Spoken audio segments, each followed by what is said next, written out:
Imaginons que quelqu'un vous propose d'étudier une maladie qui touche 5 millions de personnes dans le monde. Une maladie dont les causes sont inconnues et pour laquelle il n'existe pas de remède. C'est le défi que j'ai décidé de relever. Cette maladie, c'est la maladie du Parkinson. Je suis sûre que la plupart d'entre vous connaissent quelqu'un qui a cette maladie, qui tremble beaucoup. Mais si je vous demande de m'expliquer plus de choses, vous ne saurez pas quoi me dire d'autre. C'est pour ça qu'aujourd'hui, je me sers de ma passion, les aquarelles, pour vous expliquer la recherche que je fais. Quand on pense à une maladie qui affecte le cerveau, il faut se rappeler qu'il y a 100 milliards de neurones. Pour ceux qui ne sont pas habitués ou bien qui ne comprennent pas les mots à cause de mon petit accent, les neurones sont les cellules du cerveau qui communiquent entre elles grâce à des signaux électriques et chimiques.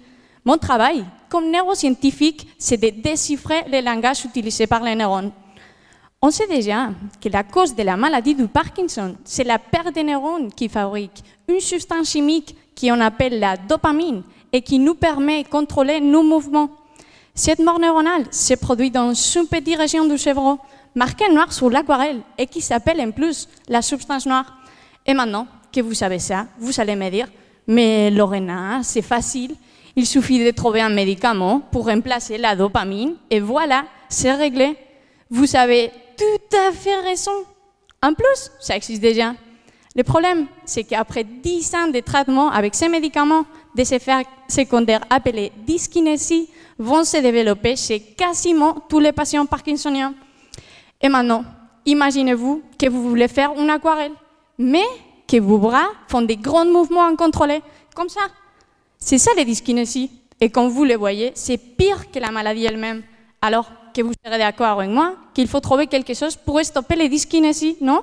Mais pour cela, il faut d'abord comprendre pourquoi la communication entre les neurones est perturbée pendant les dyskinésies. Et c'est là où j'interviens. Je travaille avec des souris parkinsoniens qui ont développé des dyskinésies. Je manipule les neurones qui communiquent entre eux grâce à des messagères chimiques et qui sont localisés, comme vous le voyez sur l'aquarelle, au niveau des circuits de mouvement. Et vous allez penser, mais pourquoi ces réseaux et ces messagères sont importants? Bien, parce que ces réseaux est indispensable pour le contrôle des mouvements. Et c'est là où certains neurones communiquent de manière cacophonique pendant les dyskinésies. Donc, l'objectif de ma thèse est de chercher des substances chimiques capables de rétablir une communication harmonieuse et ainsi réduire ces mouvements incontrôlés pour améliorer la vie de tous les jours des patients parkinsoniens. Et voilà, j'espère trouver un remède pour qu'un jour, eux aussi, puissent continuer à faire des aquarelles.